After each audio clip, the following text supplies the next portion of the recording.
থাকবে না এখানে, তৃণমূল এখানে নির্মূল হয়ে যাবে। আমি আপনাকে বলে যাচ্ছি, আমি 40 থেকে 50,000 ভোটের ব্যবধানে জিতব। 40 থেকে 50,000 ভোটের ব্যবধান।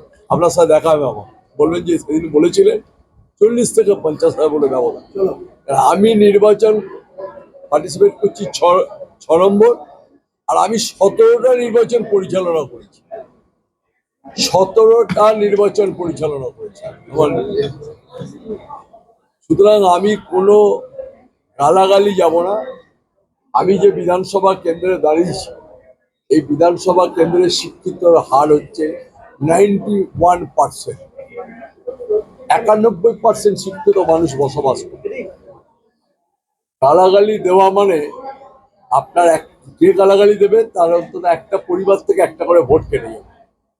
ওখানে 46,000 পরিবার হয়তো গ্রাম শহরে আছে, 46,000 পরিবার থেকে একটা করে ভোট কেটে যাবে। বিরোধীদের উত্তর 4 তারিখ পাওয়া যাবে।